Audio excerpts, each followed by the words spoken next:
Hey everyone, welcome to But Why the podcast where we talk about the things in pop culture that people say matter and ask the question, but why though?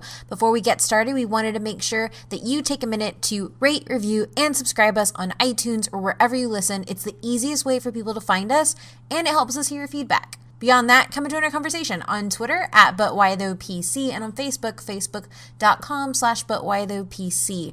And if you like what you're doing and you want to support us a little more, head on over to Patreon, patreon.com/ButWhyThoughPC. And if a monthly subscription is too much for you, make sure you check out our t-shirts. We have t-shirts open on TeePublic and available for purchase on our website through the merch tab, butwhythoughpodcast.com. Enjoy the show.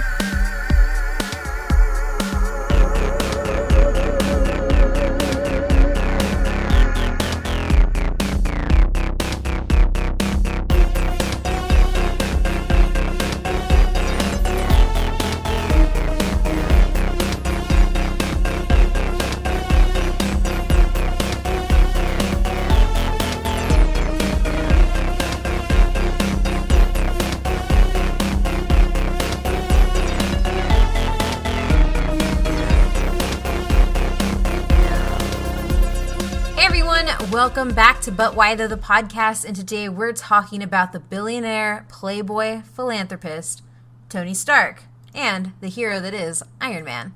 As always, I'm your host, Kate, and I'm here with Adrian. Hey, how's it going? And Matt. Hello. And Matt will be bringing us through all that is Iron Man today. Awesome. Alright, so we're going to start this out with a question as we always do. Have you guys heard of Iron Man before 2008? Because I keep being told apparently he did not exist before 2008. The side eye is strong. Yes. I guess I'll go first. Does Ozzy Osbourne count for Iron Man? I mean, I remember him from like some of the video games I used to play like back in the day, but like I never picked up like an Iron Man comic, if that's like part of the thing. But I remember him showing up in like video games and some of like the cartoons and stuff, but nothing like super in depth. Robert Downey Jr. Iron Man is definitely my Iron Man. So if he ever gets recast, I'm definitely going to be on that hashtag of not my Iron Man when he gets recast. Fair enough. Yeah, I'd definitely say he's a Hugh Jackman, as in you cannot replace him for that role. So for me, I knew of him as a part of the Avengers because I saw the TV show. They had the TV movies, the Ultimate Avengers, and then I saw him in the Marvel games and Marvel vs. Capcom specifically. He has some pretty cool moves. But I knew nothing of, I guess, his background story. So I knew his powers, his suit, like what he could do, but I didn't necessarily know who he was, like what he did, how he got that way.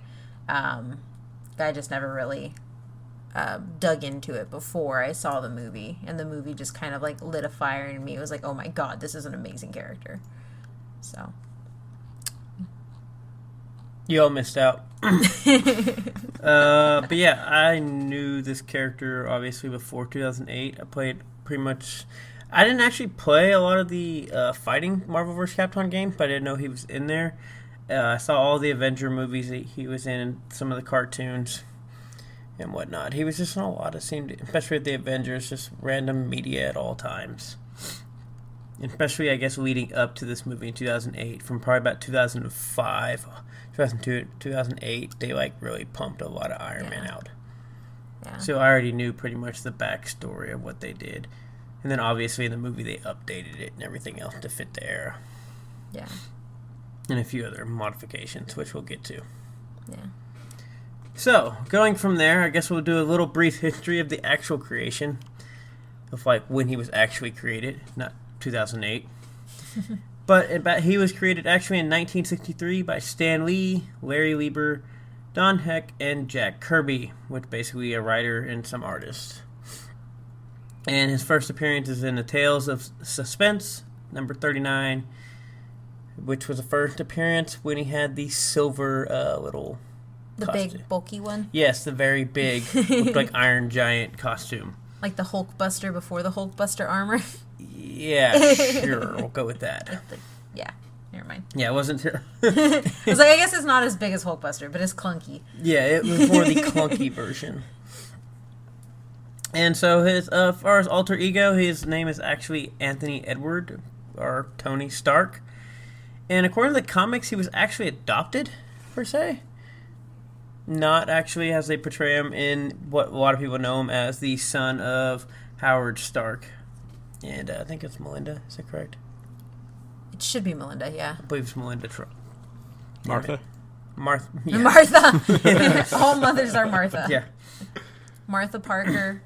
Martha Stark. So we'll just go with, like, basically adopted, whatever. Basically, he was raised, whatever, by basically the son of the wealthy industrialist and the head of Stark Industries, Howard Stark, who was a giant, basically almost an older version of what Tony ends up becoming.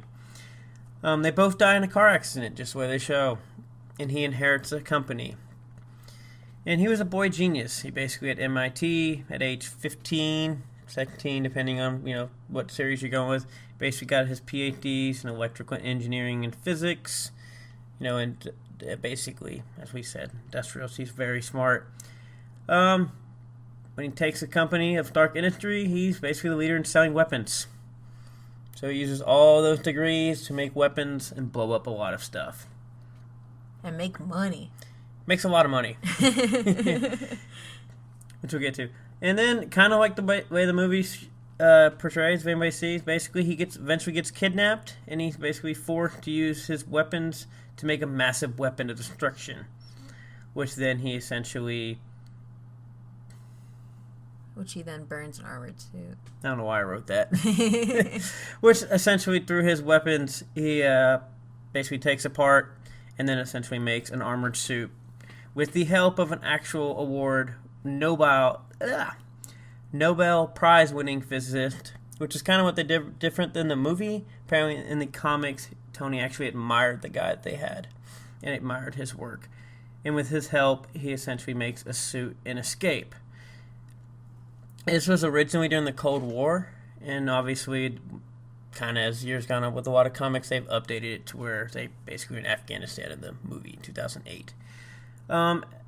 Just like in a thing, he's injured and a shrapnel fragment is lodged into his chest. The said award-winning physicist essentially makes basically a magnet chest piece, so it prevents the shrapnel piece from reaching his heart. So that's another... Sorry. So that's another change, too. Like, in the comics, Tony doesn't actually make his chest piece. No, because in the same thing, basically in the movie and in the comics, he does not make the chest piece. Okay. I don't remember him not making it. I thought he made it with him.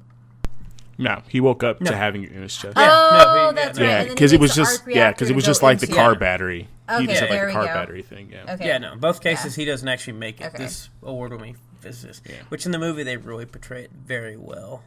Yeah. Of how they do that. Their relationship in the movie is really good. Yeah, I'm kind of like low key glad I didn't read any comics before I went to go watch like 2008 Iron Man, because they look like they did it pretty well.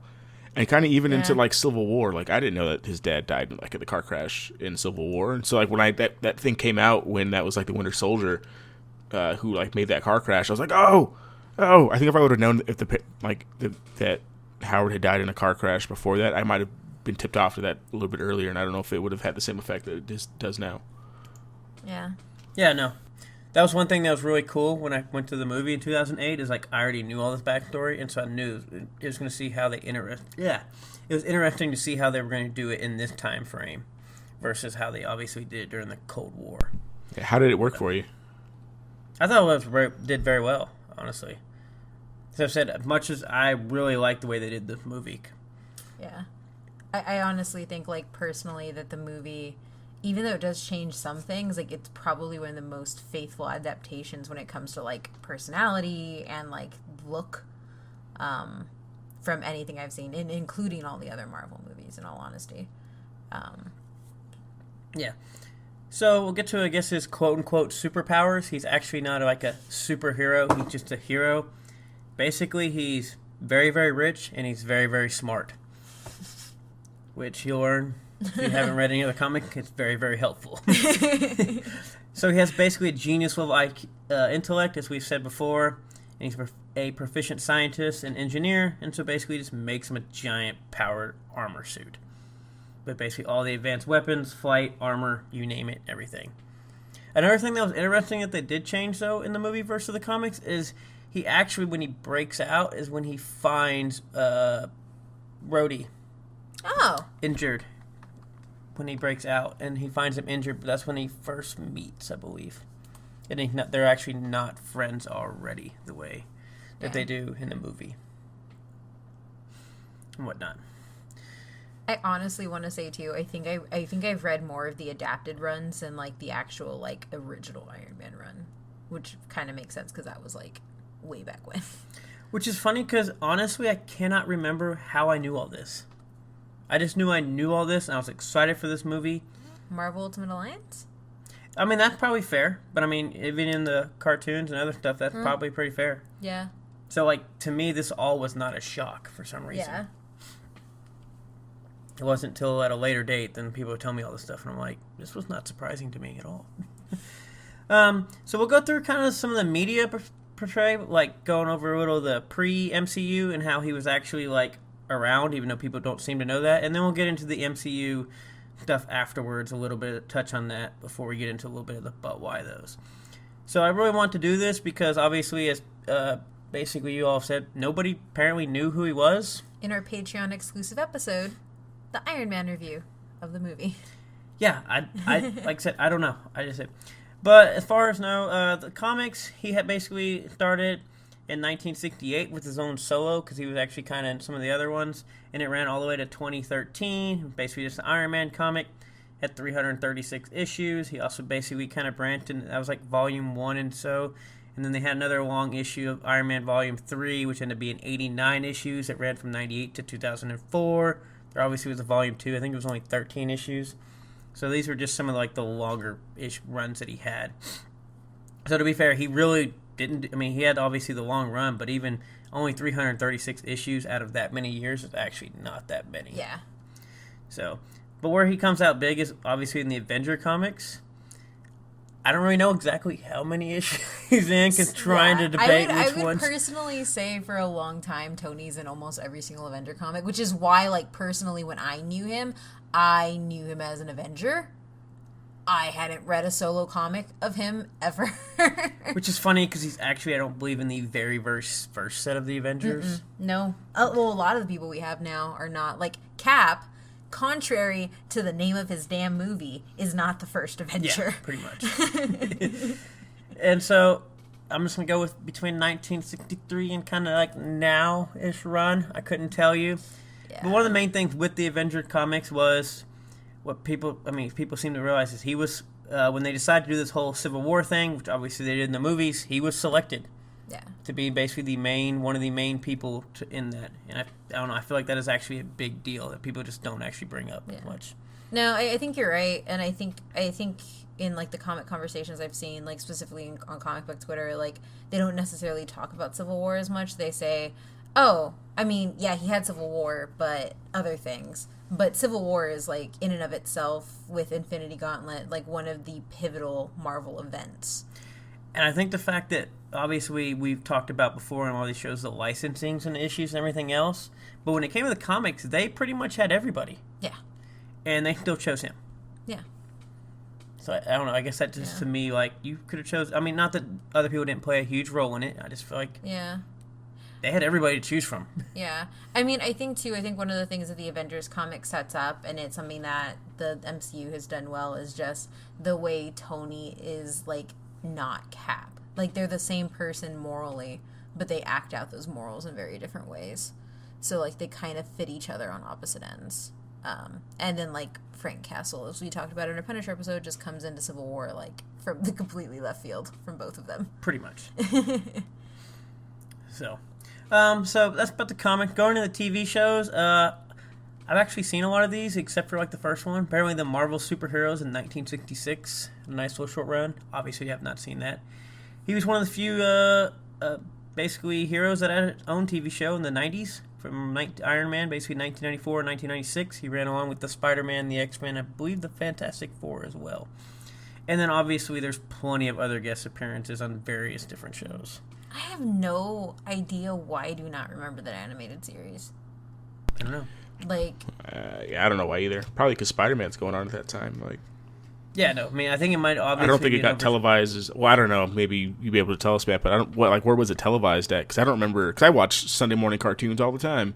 Fox Kids. I'm pretty sure it was on the same stuff with Iron Man, or excuse me, with the Spider-Man and X-Men. X-Men. I could be wrong on that, but I'm pretty sure because they ran them all together. Yeah, because they're all in the same time frame. Yeah, that's really interesting because I watched the hell out of like both Spider-Mans that they did, and at that time, and X-Men, and I remember what he looked like animated at that time, but I don't remember if I ever actually watched a show.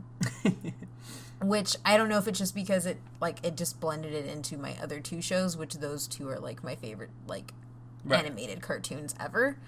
So it could have just gotten lost in the goodness of everything else. Yeah, who knows? And then we go to the little cartoon where they basically made a Marvel decided from 2006 to I don't remember, about 2010. They made a bunch of little movies. They tried to be DC. Yeah, they basically made a bunch of animated movies, and they made Ultimate Avengers the movie in 2006. Which is not a bad movie. Ultimate Avengers 2, Rise of the Panther in 2006 as well. Also not that bad of a movie. And the Invincible Iron Man, which is alright, in 2007. And then they had two little other shows, which are kind of the ultimate kitty of shows. They're in 2008. I count them pre-MCU because they basically released a few months after the movie. So I'm not really sure when exactly, whether it's before or after, but it's pretty much right along the lines. To make this, you probably had to be working on this before the movie was released. And that's the next Avengers, Hero of Tomorrow. I don't like that movie. It's basically the Avengers all as little kids. Is that the one all as little kids, or is it the one where it's their kids? I believe they're all little kids. Okay, I don't remember that. I remember. Okay, then I don't think I've seen that one. I thought that one was the one. It could be the one with Cap and Scarlet's kid, and the Vision is over watching them all. I mean, it could be that one, but I could have sworn it was the one with their kids, or with when they are kids. Yeah. I don't know. Damn it. No. And then Iron Man Armored Adventures, which surprisingly the first season to me is not that bad, and then the last part of it's kind of pretty bad. It only lasted 2 seasons. I just couldn't get through that animation. I mean, you do get Pepper Potts in a pink iron suit. Wait, what? Yeah. I kind of feel like I need to go find that episode. Yeah, no, she ends up becoming, it's her, Iron Man, and I believe it's Rhodey. They all get their own colorful suits. Oh. At the end. Huh. Interesting. Yeah, I sadly watched all that in 2 days. Sounds like a cartoon. Yeah. And so that one you only put... So, because I know that he's in a lot more animated stuff, that's just because this is all the stuff that takes place before the MCU. Yeah. So, obviously, there's other few guest appearances on other stuff, but these were just specifically movies that you can definitely tell he's in here, and this came clearly before, 2008. Okay. Or right at the time. I'm assuming the last two were already made or being made at the time when they're released. I think some of these, the next heroes might not have officially been released until 2009, but they had already been debuted at conventions in 2008 and were made. Okay. I only say that because Earth's Mightiest Heroes is my favorite animated Tony. And I believe that's after this. Yeah, I think that's 20. I believe that's 2012, 2010. Yeah, I thought it was 2010 or 2012. I thought 2010 to 2012. Okay. I could be wrong. I watched it on Netflix, so that dates mean nothing to me. Yeah, pretty much. And then, obviously, to the video games, which is why I think people, at least from what I know and talk to people, this seems to be where a lot of people know him.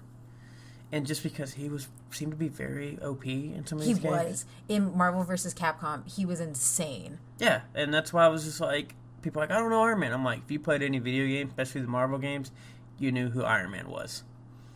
And basically, Marvel Superheroes, 1995, Marvel Superheroes War of the Gems, 1996. He actually had his own little game, Iron Man and XO, Manowar and Heavy Metal in 1996, which is a crazy little game. It's like Japanese Iron Man, I believe.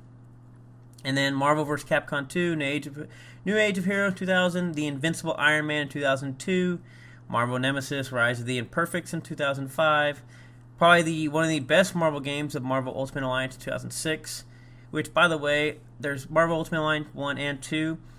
If you are a Marvel fan, you want to even just learn about the Marvel Universe in general. I mean, some the games do have some bugs and flaws, but I would definitely recommend playing those 2 games alone. You can learn so much, basically, even general comic knowledge, let alone just playing the story of comic knowledge. And then, obviously, guest appearance in other various games. He's actually guest appearance, and you can find him in that Punisher game we talked about on the Punisher episode. Huh. Interesting. Well, basically, as much as people don't realize, Iron Man's around. Stark Tower is huge. Where do you think people get to go? So, yeah. Whew. Any questions or anything on that? I just want to say... Oh, go ahead. Oh, no, I was just looking. So, Iron Man, the animated, also known as the animated series, Yes. was part of the Marvel Action Hour, which That's what I thought. included the first half hour of Iron Man and the second half hour of Fantastic Four. But this says it's from the Genesis Entertainment, which like becomes an affiliate of Fox, which was formerly New World New World Pictures or something like that. So I don't even know if it was. I don't know if this was like on everywhere, because like, if you look at Spider-Man the animated series, like it says it was on Fox Kids. Yeah.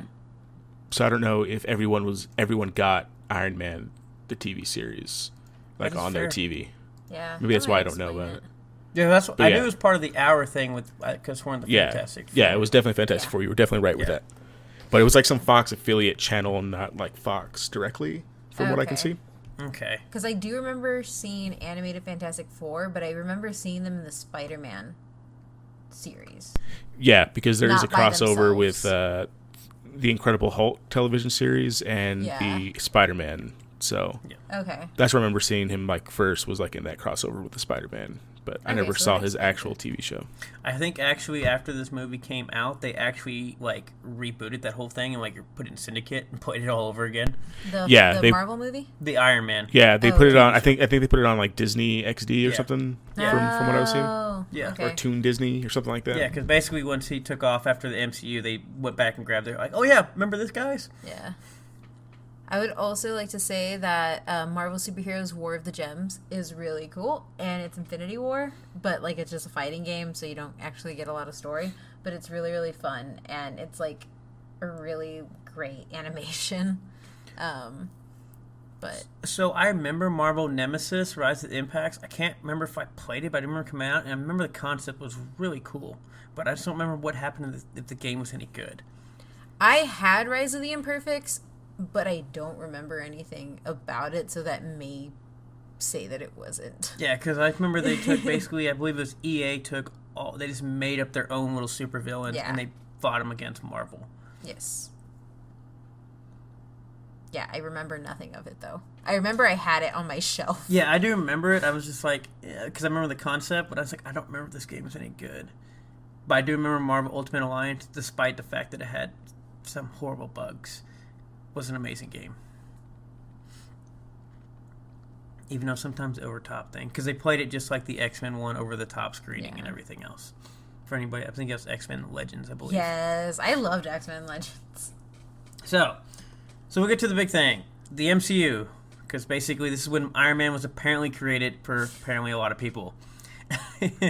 And as we said before, he was played by Robert Downey Jr. This was made by started with the movie Kevin Feige, I believe, and John. Kevin Feige is Feige. the head producer. Right. And then the director of John Favreau. Jon Favreau. Is the director. Yeah. So you have Iron Man 1, 2008, Iron Man 2, 2012, Iron Man 3, 2013. 2010. Iron Man 2 was 2010, I said? That's what you said 2012. Oh, excuse me.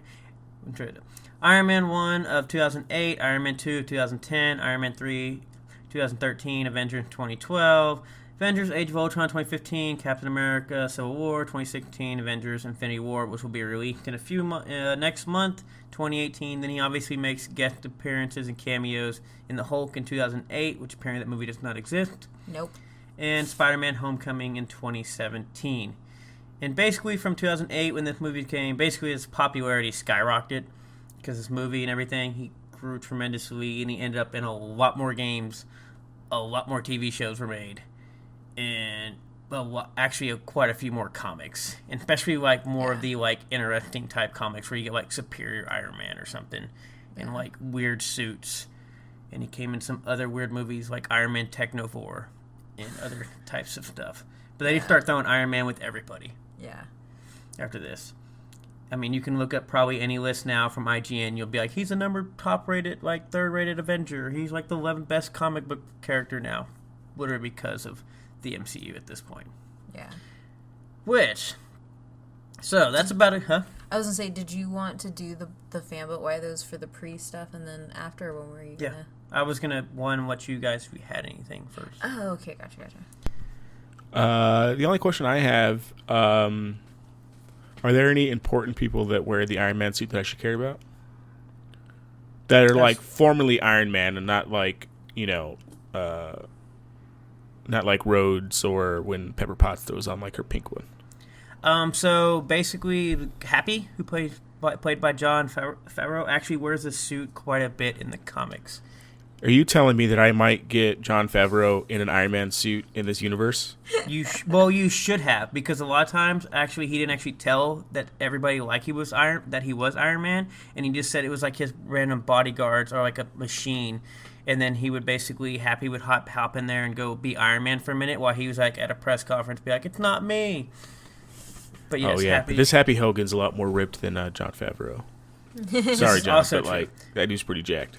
It was funny when I was making this, when I'm doing these notes, because like, oh, why'd they not mention Harold Hogan and all this stuff and Happy? I was like, who is this character? That's weird they left him out, because I was looking at the picture of how they portrayed him, and then I realized, oh, that's Jon Favreau. That doesn't look anything like. I was like, oh, yeah. This is why I missed this.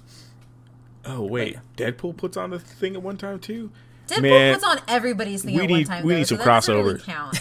Yeah, but like I've never wanted him in anything more than an Iron Man suit, just jerking around in an Iron Man suit. I need that crossover like yesterday. So far as I know, and I'm sure, like, correct me if I'm at me if I'm wrong, I really don't think until you have Ironheart you have a substantial replacement for Tony, like as in the suit. The only people I know are really Happy in Rhodes, as far as I really know of, that I can think of. Yeah. Now, there might have been a few more people that donned something and whatnot in the automated suits and whatnot, but as far as, like, an actual replacement or, like, other thing else, or, like, like, this person will... Yeah. I was talking about, like it's like a passing of the torch kind of thing, like someone who, wields Captain America's shield kind of thing. Nope. Yeah, no, like, all you have is... The best is about Happy, and that's about it. Well, and now Riri Williams. God, I need that so bad. I need Jon Favreau in an Iron Man suit. So does Happy actually do Iron Man stuff, or does he just wear it while? No, he actually does Iron Man stuff. Okay. Yeah. No, there's quite a few times where he actually goes into battle and fights, and especially when we get to kind of some of his problems and whatnot, of like some of the downsides of his character that where Happy ends up having to do things. Yeah. Okay. Because like I guess like what I'm just trying to point out is like with Riri and which I guess technically it's not even the mantle of Iron Man. It's Ironheart. Like it's a completely different name. So I guess with just like with those two even being within the vicinity and maybe War Machine, like there are like so many Captain Americas and so many Spider-Men, but there's technically only really one Iron Man. Maybe that's why he's great, because they didn't decide to make 17 million of them. Yeah. I don't need 15 million of the same character. But yes. You can talk louder and not sound so angry. I'm not angry. I just don't care about all the other characters. you don't want a whole bunch of Iron Man family with a whole bunch of his like illegitimate kids coming out of the woodwork to like Iron Pig. Nope. I might take an Iron Dog. That's about it. Iron Pig. That's what we need. But yeah, so basically we as we do, we always read our fan but why those, and since we have quite a bit, I kind of want to read some of them now, going from like the people that were basically liked Iron Man before we get into like all the MCU stuff, just because they're obviously, like there were people that actually liked Iron Man before 2008. And so I'll read a few of those to get started. So the first one will be the superhero personification of the military-industrial complex. Morally sound, ethically dubious, Stark struggled to maintain legal ownership and oversight over his tech while preventing systematic abuse. Echoes very real concerns, re public security being entrusted into the private hands. From Ramses' Reign. From Ramses' Reign, which is a very good point considering a lot of his stuff too is just basically people trying to steal his tech. Yeah. And him trying to make sure he turns it over to the right people too. Or just turn it over to nobody. Yeah. But yeah. I'm just saying, like, you can't omit turning it over to, like, the right people because of the whole Civil War thing. Yeah. Which he has the right people. I use right people in quotation marks. In the comics, I love the old arcs from Doom Quest, Demon in a Bottle, Extremist, Civil War 1 and 2, etc. I was the only kid who loved the animated series in the 90s, and I'm still not ashamed. In the MCU, he tried to do it right, but sometimes it cost at Uptown Roamer. I can't read some of the names. It's fine. I'm telling you, it's reading. I will correct you. I'm telling you, reading. I love the fan, but why those? I swear, reading from Twitter. It's not their fault, just because I know they have limited characters. But man. But I will say this though, we found out why you're the only kid who loved the '90s animated series. It's not your fault. I told you these people do exist. The way he overcame his issues and later became a better person with every step he took inspired me so much. His character helps a lot of people, including myself. And I'm not even going to try it now. At Gourmet Lecty. Yes. Thank you very much. I'm sorry. I apologize that I can't pronounce your name. Iron Man's story is a redemption story. He overcame alcoholism, an abusive father, and severe trauma. He's a generous person. He gives everything that he has to his friends. He uses his privilege and resources to try to make the world a better place. He's a big damn hero. At Captain Shellhead. Man, I feel like my name... My Twitter name must really suck. Captain Shellhead. I think people got better creativity than I do. An arms dealer and war profiteer risks destroying his business to do the right thing and keep his dangerous tech out of the hands of the bad guys. Yes. At Mark E. Sutter. You got that one. That was an easy one. He takes all the trauma he's been dealt and he tries the best to turn it into something positive and help people. He fails a lot, but his intentions are good. And that was from one of our lovely bloggers, Ash, even though I can't pronounce what At Ursat's Ash. Thank you. I know her as Ash. She's amazing. Go read her stuff. Yes. He feeds into my showy, egotistical side. Plus, it's always interesting to remember Robert Downey Jr. checkered past and compare it to now. I'd like to see #Iron Man as an alcoholic in the MCU, but it'll never happen. And that is at Joe_Fro. And the reason I put that in there is because the alcoholism part is so much embedded in the comics. Yes. So, like, the only reason you would... Like, I mean, you get a little bit of Iron Man 3, but the only reason you know that it was, like, very, very severe is if you read the comics. So, he was obviously a fan before.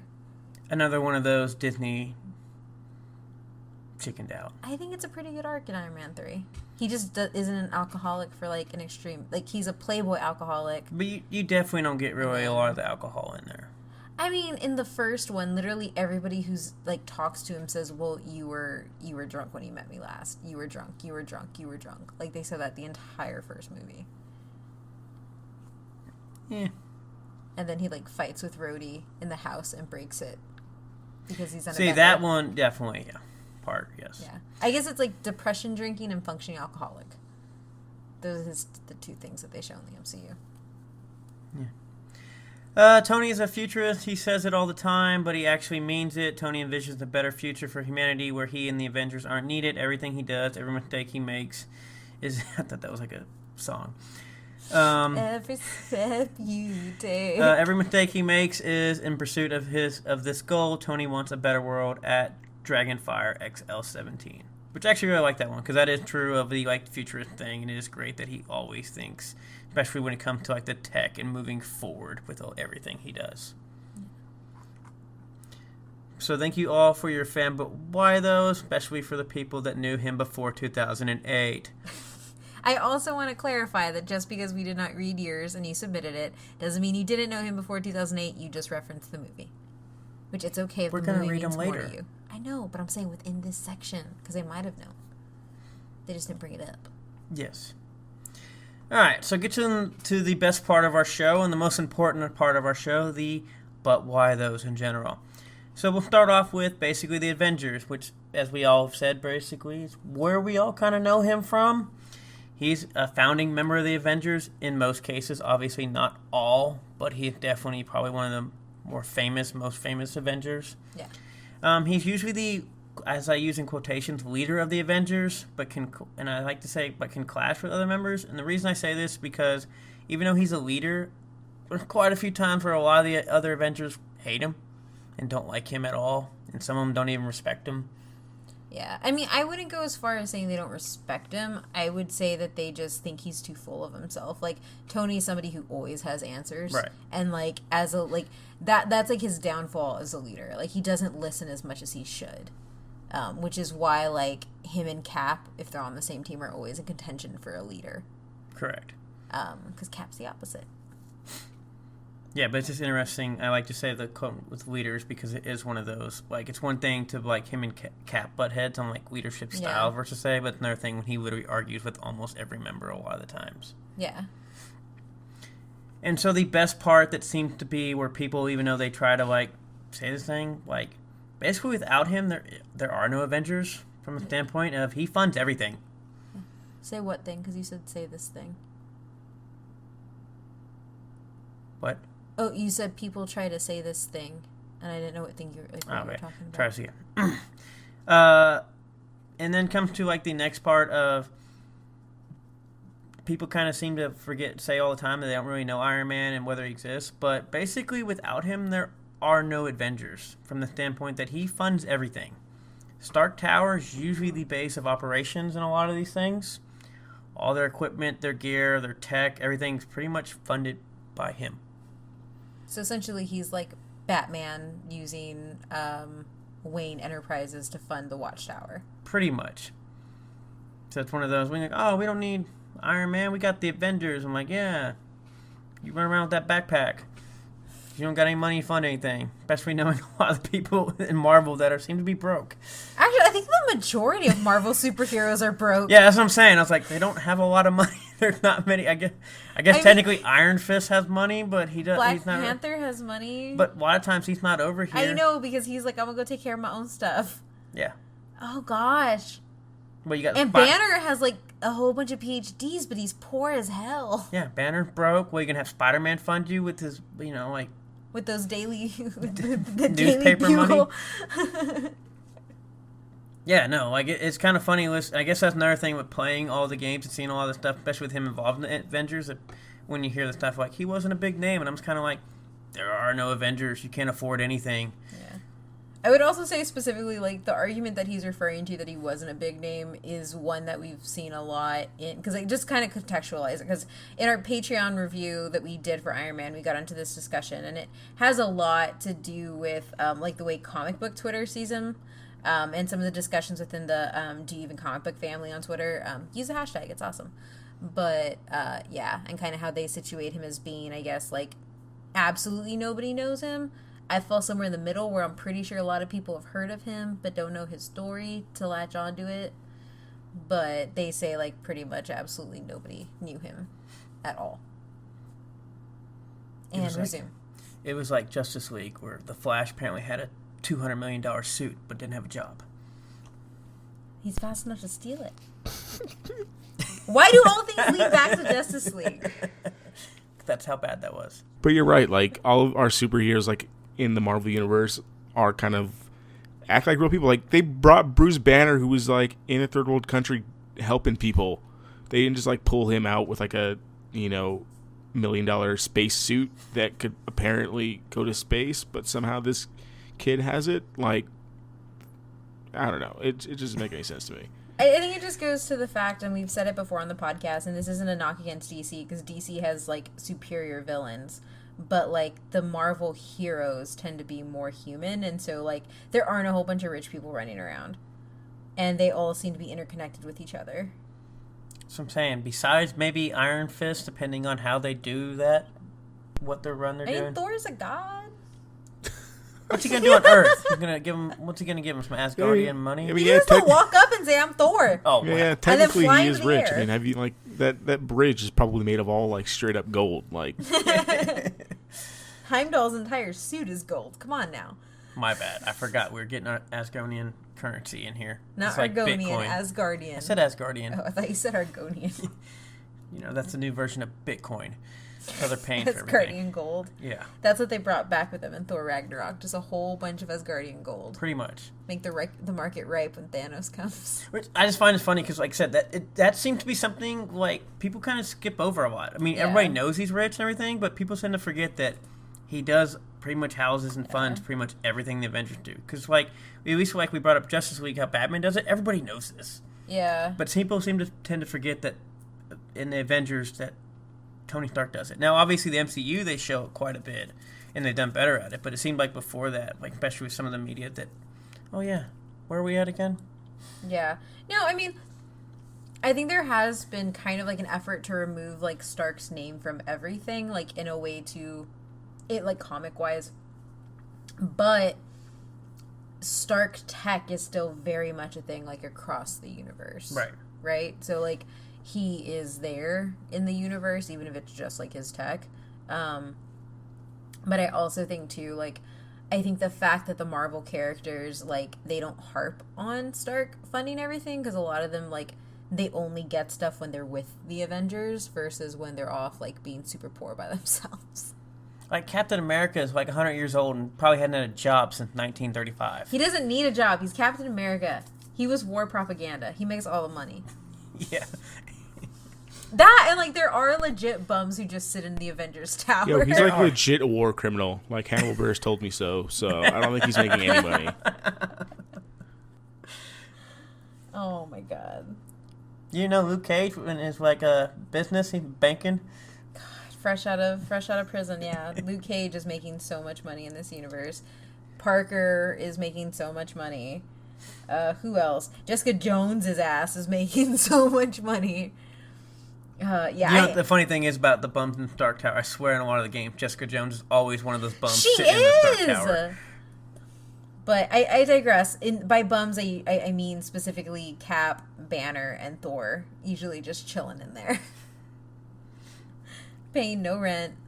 You know, just there. Thor's got Bitcoin, don't matter. Asgardian Bitcoin, make it happen. Yeah. All right, so let's move on here. So going to the actual characterization of like matters, because he's a very, we kind of mentioned a little bit, but kind of now we get into it more of like, he's a very, which I also found interesting, that he's a very interesting character, and I think the MCU definitely brought that to light, but I guess people have always said it was like, it never really, I guess, translated well into comics. Obviously, people who read it well thought it did, but it was surprising that he didn't pick on more for how many flaws and for the way he's portrayed a lot. So pretty much, as we kind of said, he's a wealthy playboy, and he's pretty much a dick. Yeah. So, but why though? Here's his characterization. Yeah. Yeah. That's what I said. Okay. I didn't hear that. He's very arrogant. He definitely starts out as very selfish. Eventually, as his arcs go well, but he starts out as very non-empathetic. He doesn't really relate. He kind of does whatever he wants to do. Yeah. And he kind of lets everybody know that he's the smartest person in the room. I mean, that stays there even after his character arc. Yeah, I know. That last one stays there. Well, I know that, but it's one of those, like, he's just pretty much... He's not relatable. Yeah. Well, I mean, he's relatable in a lot of ways. Well, he's relatable to you, but to the wider audience, he's not relatable. Like, I would say, like, because of how he starts out, like, just specifically, for, like, not even taking into the rest of his arc, I've had people, like, I've seen where people are like, yeah, I read the start of his arc, and I couldn't do it. Like, I can't get behind that. Like, I think one of the people who commented on our thing was like, shitty person, nice suit. Which is fair. Which is funny because, I mean, basically, like, it said, like, Stan Lee, when he basically created this character, he wanted to make the quintessential capitalist. Yeah, he did it. Yeah, and that's what they was going for. And then when they did it back in the times, it was kind of, what it is, it was definitely something different, as we kind of just had this whole discussion about everybody else is poor. Yeah. And, I mean, it was cool. I mean, I guess he really wanted that character. capitalist. I mean, as you've told me before, that apparently this is one of Stan Lee's favorite characters. It is Stan Lee's very favorite character. Yeah. And I guess a fun fact of that, it's kind of modeled after Howard Hughes. Yep.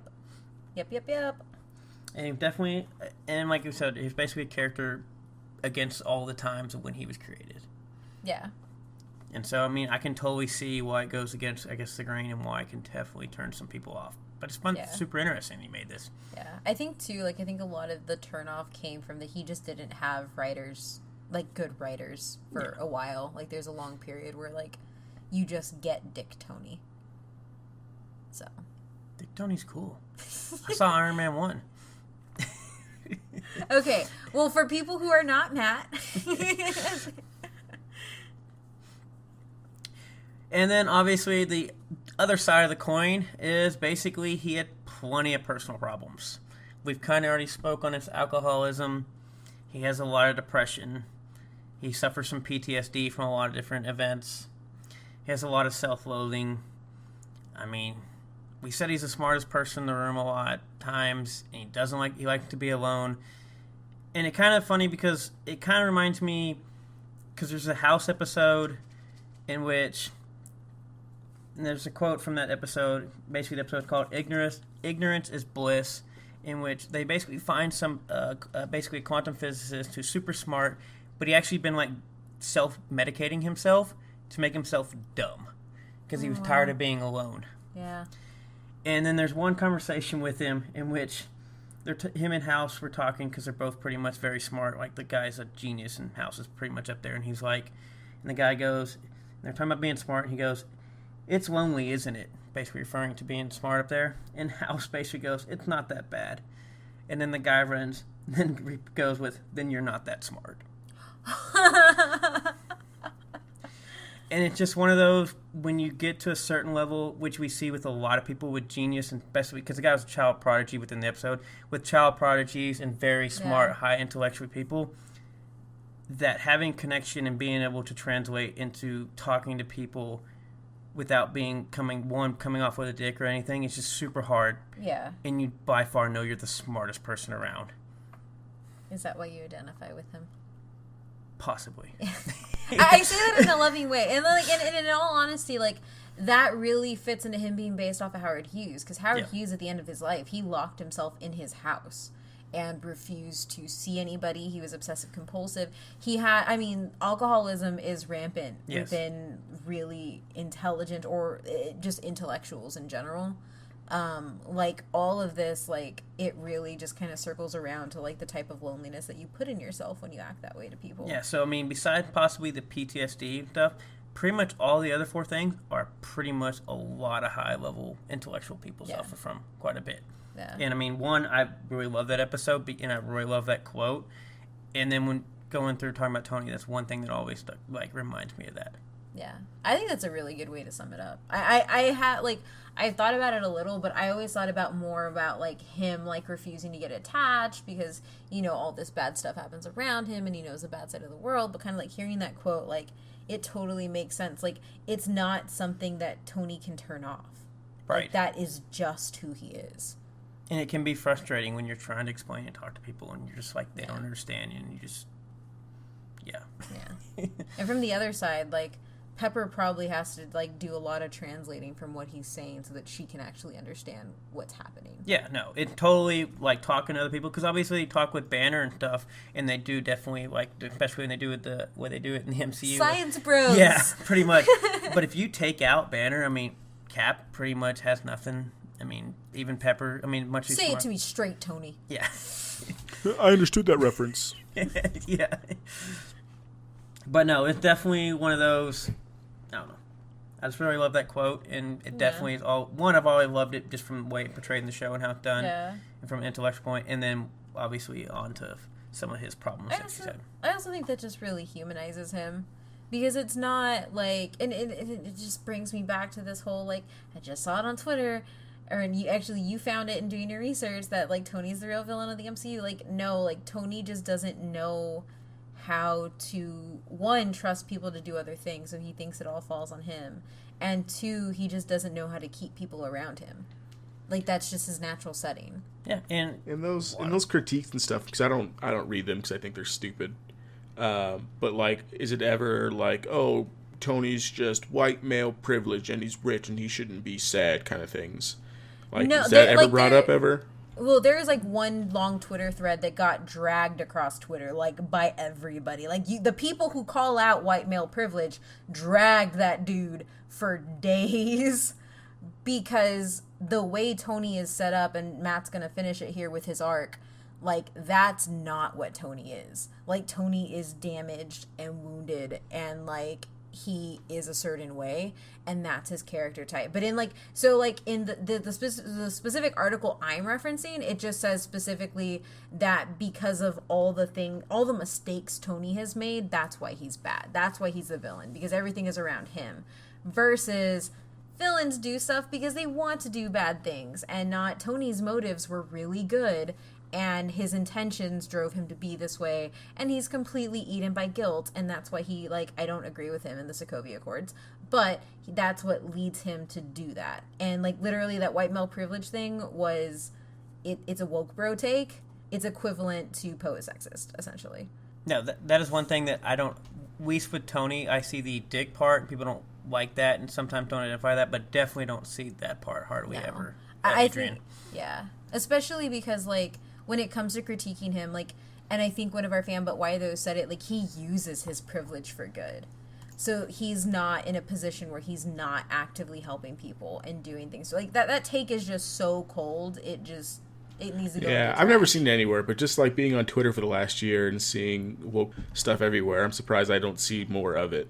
No, it's like just Tony like, just being like, oh, he's just a rich white guy whose parents died. He should suck it up, kind of thing. Well, I think that really is just it's a credit to how he is written, because most of the people who do put takes out are only referring to the MCU, and by far that is not the take.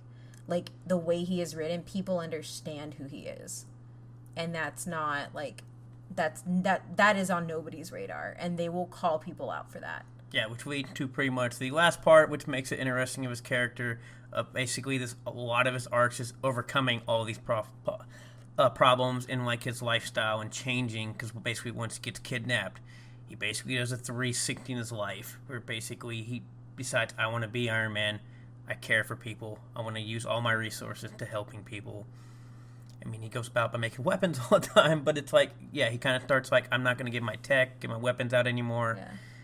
And like I said, as we've said plenty of times at this point, he tries to do what's best, and sometimes it's detrimental. A lot of the times it's detrimental. But that honestly, like, that goes, like, what happens is, like, Tony's arrogance, like, he's still arrogant. Tony still believes that he holds the key and can do it all. The only difference is that he's not doing it for himself. Like, the arrogance isn't for himself. Like, the arrogance is filled with, like, guilt for all the stuff, like, all the harm he caused with his weapons. All right, so let's move into basically the pretty much main but why though, or pretty much how everybody knows him now, of the Marvel Cinematic Universe, known as the MCU. And then we get to Iron Man 2008, starts everything. And basically this movie comes out, makes $585 million, which doesn't seem like a lot, but it's pretty good, especially when you add inflation, because I went to that movie for $5.75. He has the ticket. It's on our Twitter. Yes. And has a Rotten Tomatoes score of 94 percentile. I love this movie, and the funny thing about this, because everybody talks about, like, this movie, because I didn't realize until later that they were, like, worried and risked, like, Marvel putting this movie out and everything. I guess it was one of those things where I was like, I knew this was going to be good. I was excited for this, and I didn't really think this was that big of a risk as they thought. And obviously, I don't do all the research and data at the time or anything else, but I was just like, I knew this movie was going to be good. Yeah. And I knew this was going to be great, and it was. Yeah. I mean, and this may be a little repetitive for our Patreon patrons, but, like, Marvel was really worried. Like, they spent a whole bunch of money on focus groups making sure that this was going to land, because they knew that Kevin Feige, or I'm probably saying it wrong. It's probably Feige. Is it Kevin Feige or Feige? I don't know. It's one of the two. Like, he has, like, been on, like, record saying, we only have B-listers. We got to make people care. And Robert Downey Jr. was also an insurance risk.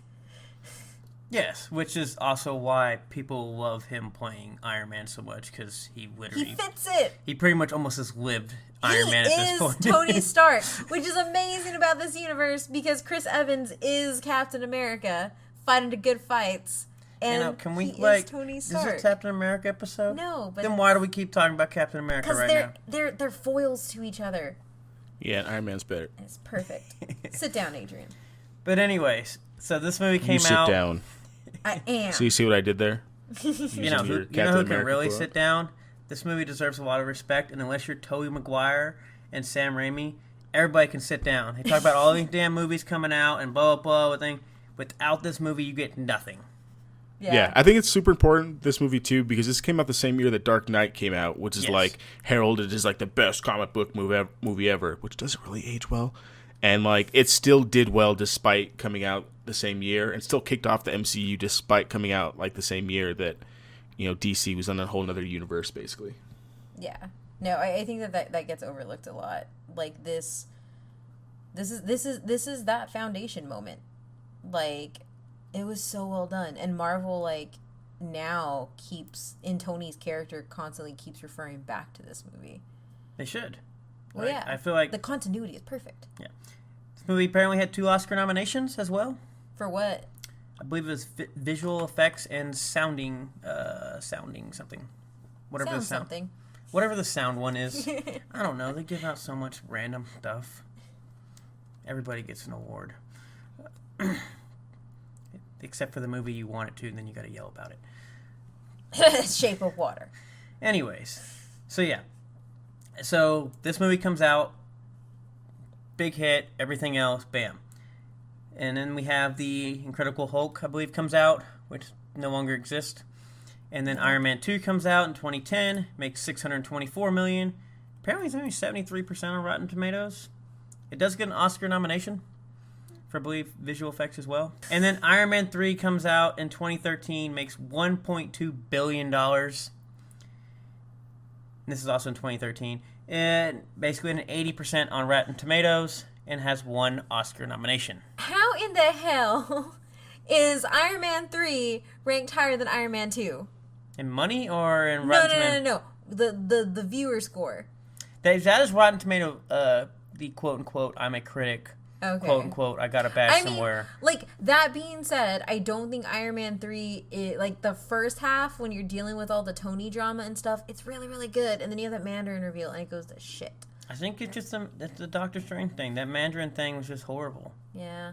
But see, the difference is, like, people don't really talk shit about Doctor Strange. They just kind of forget about him. But this is also the 3rd movie of this. Yeah, that's true. I didn't know this movie made $1 billion. Is the thing that makes me more tripped out. Like, this all this stuff about, like, theaters. Black Panther making $1 billion, but I'm like, but so did Iron Man 3. So, like, now, like, my $1 billion thing just feels so undercut because Iron Man 3, the worst movie of, like, one of the worst movies of this franchise, made $1 billion. I don't understand how. Well, how did it make $1 billion? Well, I think also it's because it's Iron Man, and it was the closing of his arc, because he was only, like at that point you already knew, and they, like, Marvel had already said they're getting trilogies. And so, like, this was supposed to be the but you don't make $1 billion thing. with, like, one-time viewings, though. Like, you make $1 billion if people go back multiple times and tell their friends to go watch it. I didn't tell anyone to go watch this movie when I saw it. I didn't even see this movie in theaters because this was that transition time of me moving. I did not know that. Yeah. But I also think, too, like, this is also, like, at, like, the peak MCU, because Avengers comes out right before this, and this is the movie after that. This is also that true. makes sense. Yeah, so, this is also true. So this doesn't undercut Black Panther, because literally it's coming off that Avengers hype. Like, so there it is. $805 million foreign. Yeah, that's how you make $1 billion. We only have $400 million domestic. Yeah, that's crazy. Which leads to the next thing of basically in total it made $2.4 billion, which apparently it's considered a quote unquote franchise because of the movies, and it's 23rd overall. That's why they call it. That's why they're calling it the biggest crossover in history. And essentially, it's funny because when you consider The Hobbit and Dark Knight are the only, like, other trilogies in this time frame, because all the other franchises ahead of them are like, like James Bond And Number 20. Yeah, like 25 movies, Star Wars, 12 movies or something like that. It's only the only ones that actually made more money than they did, or than the Iron Man did within this set of movies. Which is also weird because The Dark Knight and Batman essentially have quote unquote two different franchises, even though they're based on the same character. Yeah, which is weird. It's like it's done into like eras and segments, and it's super crazy. Well, it's funny because all the Spider-Man movies are lumped together, including the Amazing ones. Yep. That is slanderous. That's what I'm saying. They're all lumped together, but yet the Batman and Dark Knight trilogy are apparently two different things. That's really weird. And this is also like not episode related, but like Iron Man or Wonder Woman barely made more money than Iron Man 3 made more money than Civil War domestically. Yeah. Yeah. Who the hell? How? Yeah. I think this is where we go. Like money is did great, that? but doesn't matter. That just makes no sense to me. I'm so blown away by I mean, Iron Man just 3 think numbers. about how much money Batman v Superman made. Yo, Civil War made less foreign than Iron Man 3 did. That is actually confusing. I swear to God, like Infinity War better like blow shit out of the water because I'm so. I need Iron Man 3 off my top 10 list for like making money. This shit is stupid. Well, I mean, Infinity War already broke the pre-sale record in like 6 freaking hours. Fucking more than Guardians 2, more than Spider-Man 1. Are you more than right now? Homecoming? Is It this just a doesn't Martha make any moment? sense. Like I want to know who repeatedly went to go watch Iron Man 3 and then make sure they step on Legos the rest of their life. Because it makes no sense that movie should be 7th on like the superhero box office mojo list domestically.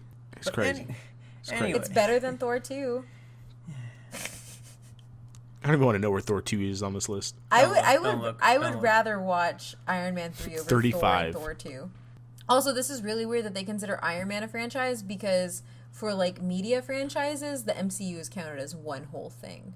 Yeah, it's on number 1, but then if you scroll down the list, Iron Man's right there. Captain America's right there too. No, I mean that's just This what it makes no sense. Which is funny because Made more than Thor Ragnarok? yeah. Jesus Christ. I'm so confused. I'm so confused just because like Iron Man 2 wasn't as good as Iron Man 1. So like why would they think Iron Man 3 would be better? Because Avengers. Avengers was one, an amazing movie. 2, But that was like a team up whole everybody year has been- later though. It's movies. You're It's a always whole waiting year a whole later. year for things. So like you see Iron Man in the Avengers, in which he is phenomenal, and then you're gonna get Iron Man 3 a year later. You're gonna show up to see him. I know I did. I didn't. That's such a good movie. I did, and obviously people making $1.2 billion did. So there you go. Crazy. Just craziness. Like had Avengers not come out right before it, I don't see it happening. This is interesting. The Dark Knight Rises made less foreign, like by $200 million. But I think people would argue that in terms of hype at the time, Dark Knight had way more hype. I don't know. This is just so interesting. Yeah. Money's So crazy. weird. Money's weird. How do we judge movies now? I don't even fucking know anymore. Which, if you let me get to my last damn 2 points, I'll prove on judging movies is weird. So, speaking of that, sorry, besides the fact that Batman and Dark Knight are somehow considered two different franchises despite they're the same character, which doesn't make any sense, when you actually take adjusted inflation, it beats The Hobbit out. But then Avatar, which somehow is a movie franchise, which accordingly has 4 movies despite the last 3 have not been released, beats all 3 of these franchises with 1 movie. 3D, man. 3D. So Avatar, the 1 movie alone, is probably like number 18th highest like franchise. Money's weird. Can you put that on a shirt? Can we put money is weird on a shirt? Yeah, money is super weird. I'm just so confused by all of these numbers. Iron Man, at the time that he did this was unheard of. Now, this is pretty commonplace, and I think we have, like, when it comes to judging movies, to, like, answer that question, I think we have to take multiple things into account. Like, what was the drop-off the second week?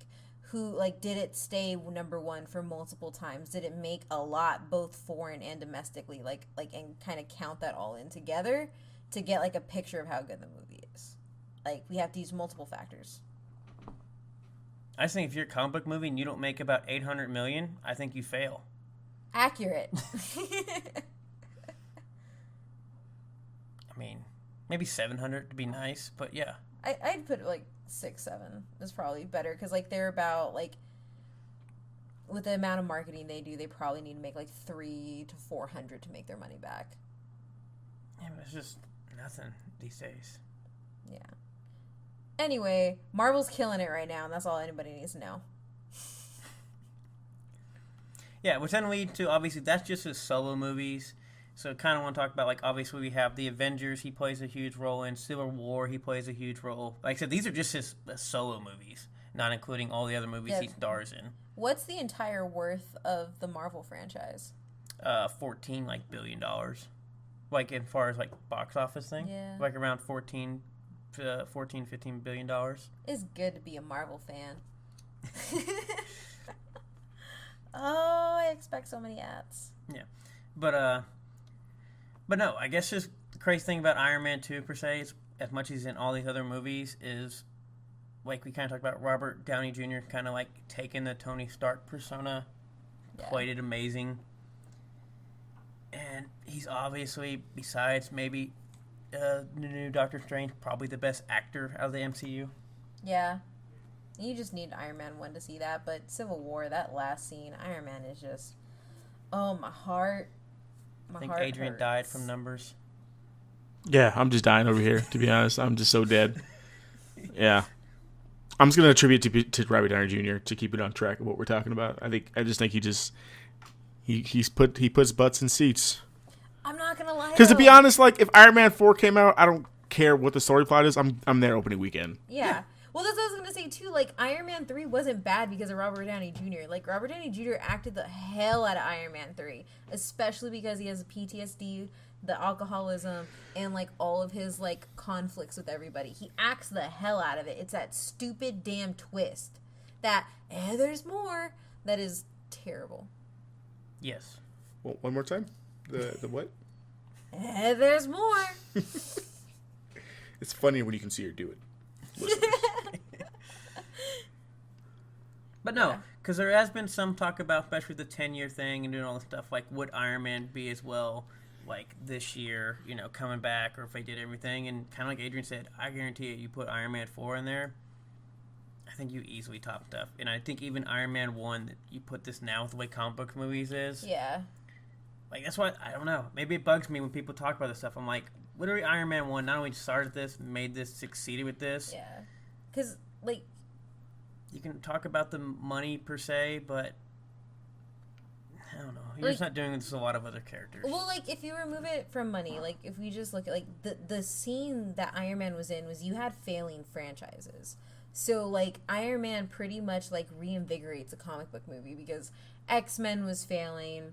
Sam Raimi, the Spider-Man was, like, Spider-Man 3 was trash. I believe that also came out this year, that year or year before. I thought it came right before. Right before. Right before. Yeah, that's what I'm saying. It came out, but I'm talking about, like, he was talking about, like, The Dark Knight came out with this, and I'm like, Spider-Man 3 literally just released probably, like, not that much earlier. But that's what I'm saying. Like, it has, like, behind it, it has a whole bunch of failures. Yeah. And, like, that, like, for it to do what it did by it, like, pretty much reinvigorating people and, like, coming back and building out this universe, like, that is special. And, like, he kind of made, like, the movie Iron Man made it so that we can get the comic book movies now, and that, like, it's cool to be a nerd, and it's cool to know about superheroes, and it's cool to pull out random superhero facts, and I make my background for my computer at work different superheroes so people can talk to me about them, because it's cool. Yeah, movies that come out before this that are probably, like, the biggest notable ones. X-Men Last Stand in 06, Superman Returns in 06. Yep. Ghost Rider in 07, yep. Spider-Man 3 in 07, and then Silver Surfer in 07. So it's like 3 not very good superhero movies that come out right before Iron Man comes out. Like, not even not good. Like, 3 terrible super movies. Like, superhero movies that people make fun of to this day. I swear, if you could put an extra 45 minutes to 30 minutes on Spider-Man 3, I bet you could get a decent movie. I might die on that hill. You're gonna be dying there alone. Spider-Man 2 is the best Spider-Man movie, but Spider-Man 3 is garbage. I know. You got that little emo Toby dance. You get an amnesia from those parts. Yeah, no, I will say this. When it comes to MCU, I love Captain America in the MCU a whole bunch. I love a whole bunch of characters in the MCU. But Tony Stark is the best written character in this entire universe. 10 years, 18 movies. Tony Stark is the best written. Maybe it's because he's the first. But his arc, he has a full arc in his movies. He has a full arc across the franchise. Like, it's amazing what they did with him. Yeah, it's a full consistent arc, right? Like, yeah. Thor 2, and Thor Ragnarok are not the same Thor. Exactly. And not the same Thor through character development. They're not the same Thor because they're just written differently. Exactly. But Tony Stark is different, but through, actually well-written stuff. Yeah. So you're right on the money. Yeah. And Captain America is the same Captain America from the first Avenger movie. No, he's not. Yeah, he's the same dude. Just has a beard. He just has a beard now. He's still Wonder Bread. I ask for all of my people to rise up from Twitter and to attack Adrian on this because attack me on it, please do. It's not true because Can Captain we America. Do the podcast instead of talking about your damn Twitter for after this episode? I'm just saying. Nobody cares about your Twitter anymore. We talking Iron Man and not Captain America. Not Kate Twitter. He just said stuff about Captain America, and it's not like Captain America in the first Avenger movie would have totally signed the Accords, like that would have totally happened. Which we didn't get to talk about because he's talking about the Twitter. Which leads to the weird part of essentially Civil War, which we kind of already mentioned and skipped over, but it is and we mentioned that he was selected for it. Which we kind of talk about this whole arc of stuff, and it's still weird looking at all of Tony's flaws and all the characters and how he is. It's still hard. I know how they do it in the MCU, and the comics is a little different, per se, but the way he flips of what he does for wanting to sign the act, which unfortunately gets lost in that whole entire Civil War movie because of the whole Bucky situation, but it's still weird that he's still on that side because it's the one time I have to actually choose Captain America. Yeah, I think the reason the MCU did it in such a way that because in the opening scene, right, he's confronted by that mom with her kid, and he carries each death, he feels like he is responsible for it, and so that crippling guilt makes him want to do this. Yeah, in the MCU they do a pretty good job of doing it, but like I said, sometimes, at least from what way I've understood and always read within the comic of how they've done it. Yeah. It is weird that he goes straight that way. Yeah, I can definitely see that. I do think the MCU does a great job with him, though. And I do think Captain America's side gets lost from the comics in the MCU, whereas in the comics, you lose Iron Man's side, but you get it in the MCU. Yeah, that's the only thing that bugs me about Civil War is the fact that, one, it was kind of very compressed, and two, you lose that whole, what the actual Civil War was about. Yeah, because it turns into this whole, Bucky thing. Yeah, it just turns into, you killed my parents, not, let's actually talk about the Registration Act, which is really, really bad, and what the entire Civil War is about, and not Tony Stark's parents. So there's a knock on Civil War to that I don't like that it turns into that. Yeah, I think that's a common criticism. I think it's an accurate one, too. So, yeah. All right. So is there anything else before we can get to the last all of our fan but why those?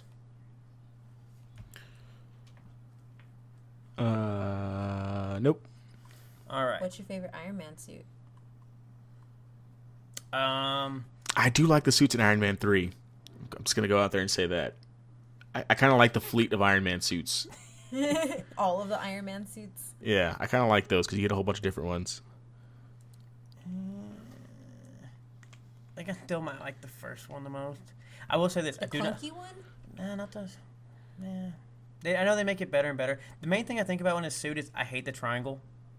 I like the circle. So Extremis armor is the triangle. So that's 3. Yeah. When you get the Extremis armor, which Extremis is actually my favorite armor. So I like a lot of the armor, especially considering now that we have, from 2008 to 2018, you can, one, between the tech upgrades and, how they can show it and what they can show, they can all do. Obviously, it looks different, improved, but it just still bugs me that he has a triangle. Yeah, I'll say I really like Hulkbuster. That scene is dope. Good. Yeah. Hulkbuster it is so armor is good. Amazing. It's amazing in the comics, and it is amazing in the movie. Give me Miss Circle. I will say this. So, like, I love Bleeding Edge armor in the comics because Bleeding Edge armor is made out of nanobites.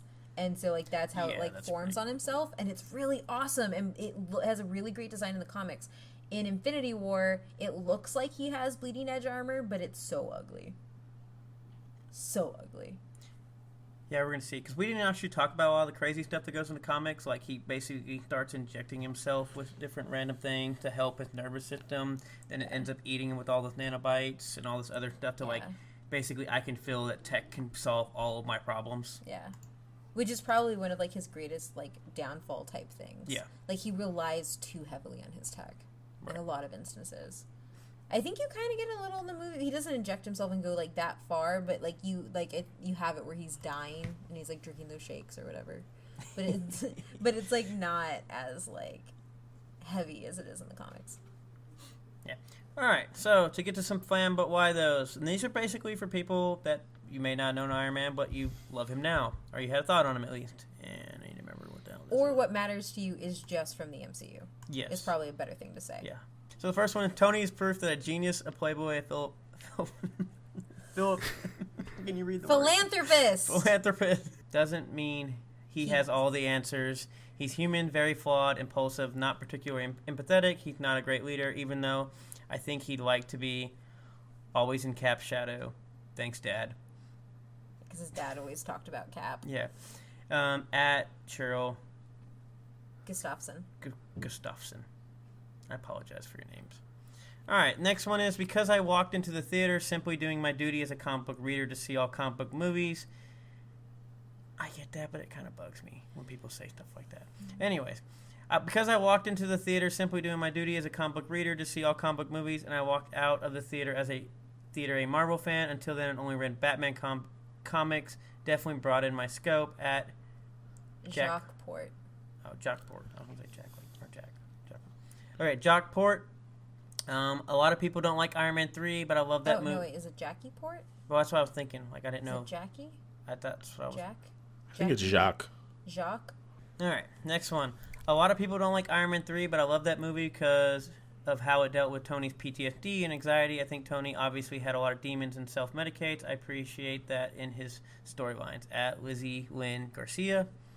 Comic-wise, not even top 10 characters for 2008, 2007. Movie-wise, get ready to fight me. Iron 1 is one of the most... Supposed to say Iron Man. It's Twitter.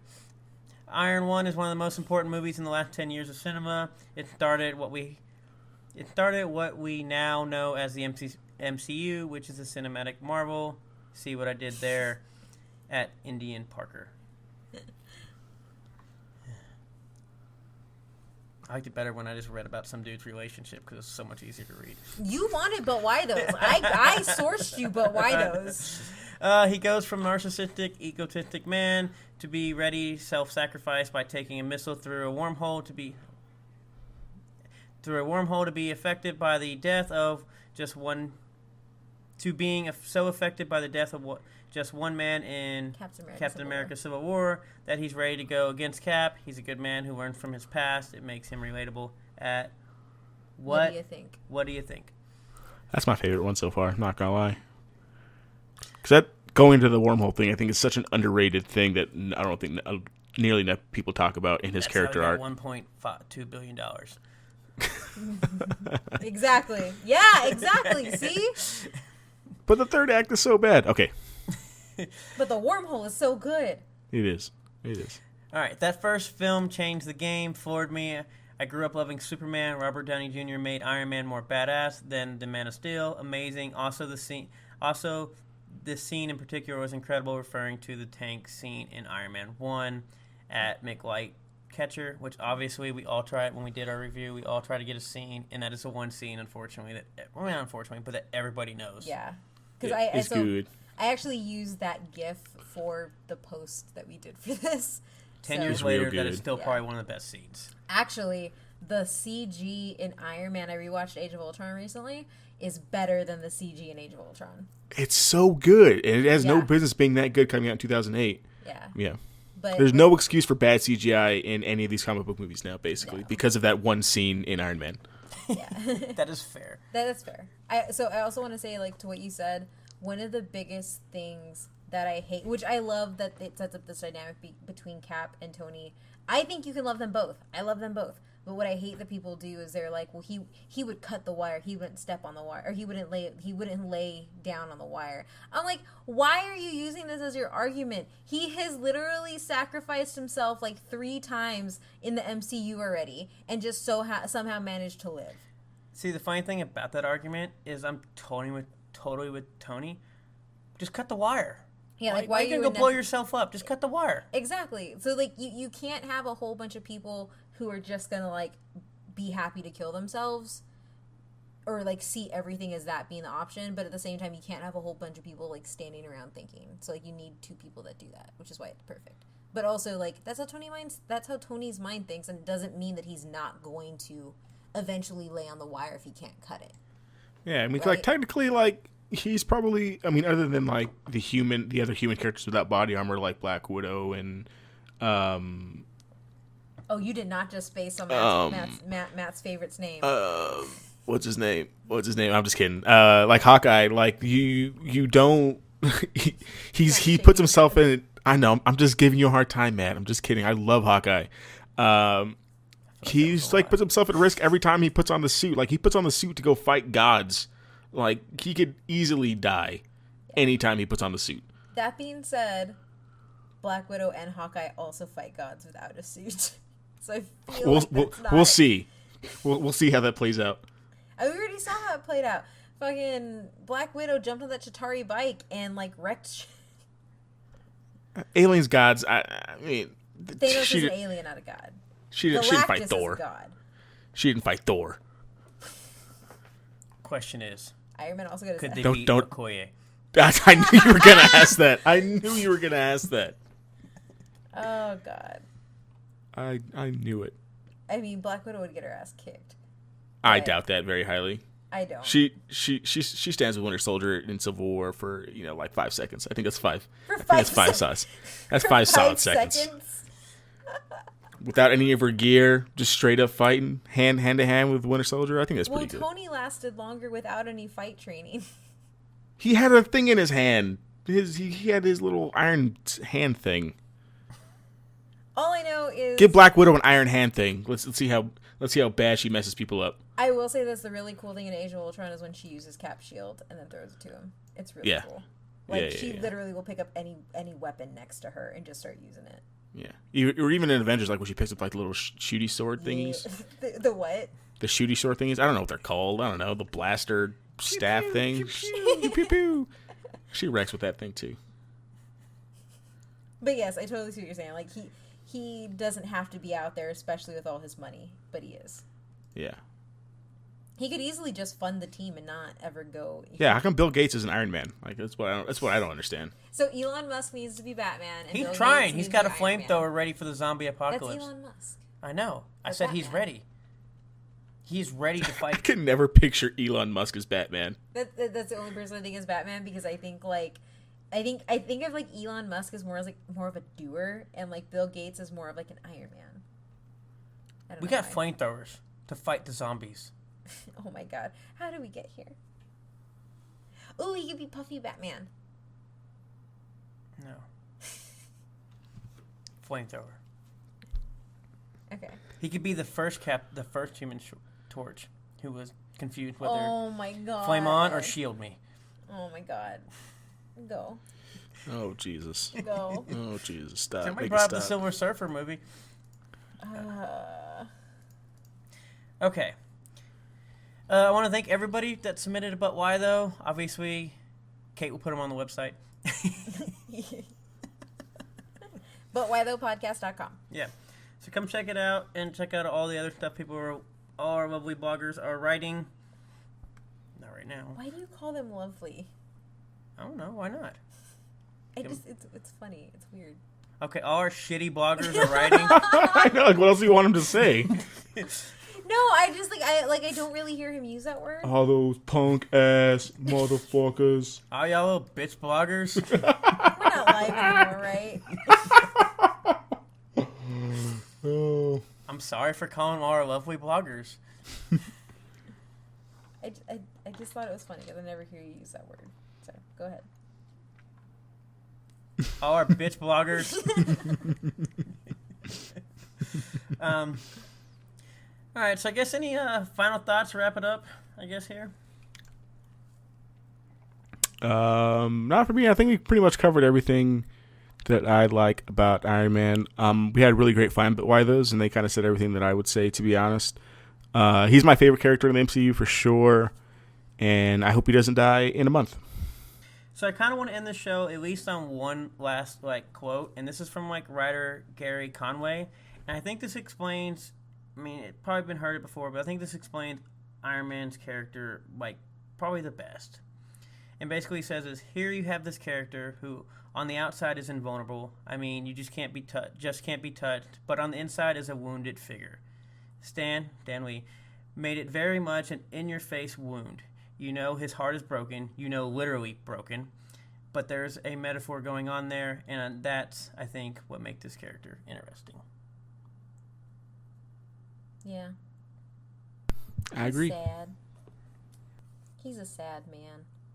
Which is I saw all this stuff, I knew all this, which one, why I kind of just wasn't surprised this movie was very well done, but two, the people kept arguing they didn't know argument, or that Iron Man, I guess, technically wasn't big as what he was. Yeah.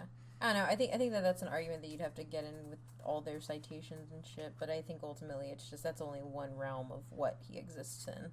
No, I mean, I understand that, but Yeah. just hearing people whether it's however much even B-list character surprising for much as everything. Yeah.